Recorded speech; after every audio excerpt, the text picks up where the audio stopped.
ఇది టమాటా ములక్కాడ కూర. అయితే ఒక నాలుగు ములక్కాడలు, 10 టమాటాలు, 2 పచ్చిమిరపకాయలు వేసి ఒక చెంబు నీళ్ళు పోసి బాగా ఉడికించుకోవాలి. ఉడికించుకున్న తర్వాత కొంచెం నిమ్మకాయ అంత చింతపండు రసం తీసుకొని దాంట్లో పోసుకోవాలి. ఇవ్వండి, నిమ్మకాయ అంత చింతపండు రసం వేసుకొని ఈ కూరలో ఇలా పోసేసుకోండి. ఇది మా అత్తగారు చేశారండి ఈ కూర. మా అప్పుడు చేసేవాళ్ళు, ఇప్పుడు నేను చేస్తున్నాను. ఇది మా చెట్టుదేనండి, ఇప్పుడు కోసుకొచ్చాను. ఇది 2 కరివేపాకు రెబ్బలు ఇప్పుడే కోసుకొచ్చాను. ఇంకా అండి వేసేస్తున్నాను 2 కరివేపాకు రెబ్బలు. కొంచెం పసుపు,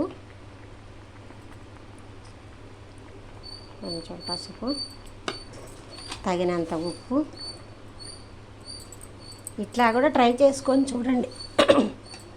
కూర ఇలా కూడా ట్రై చేసుకొని చూస్తే బాగుంటుంది. ఇది పులుసు కాదండి, ఇది టమాటాలును ములక్కాళ్ళు కూర.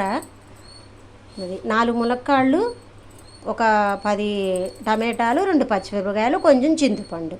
చాలా బాగుంటుందండి ములక్కాళ్ళ కూర. చిన్న బెల్లం ముక్క, సరిపడంత బెల్లం ముక్క, అది వేసుకుంటేనే టేస్ట్ వస్తుందండి. కూరకి బెల్లం ముక్క వేసుకుంటేనే టేస్ట్ వస్తుంది. తీపి తినేవాళ్ళు ఇంకొంచెం వేసుకోవచ్చు. తీపి ఎక్కువ తినేవాళ్ళు, తక్కువ తినేవాళ్ళు కొంచెం వేసుకోండి, సరిపోతుంది. స్పూనున్నర కారం వేసుకుందాము. స్పూనున్నర కారం వేసేసాను. ఇప్పుడు తిరగమాత వేసుకుందాము. 2 ఎండుమిరపకాయలు,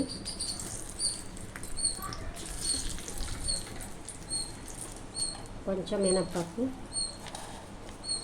మెంతులు, ఆవాలు, జీలకర్ర.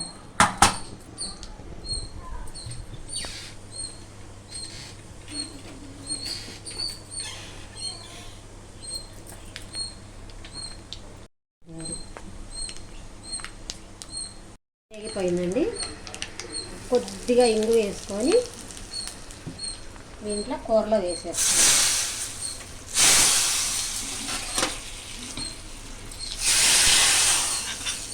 ఇలాగా పులుసుగా ఉంటుందండి, కానీ పులుసు కాదు, కూర.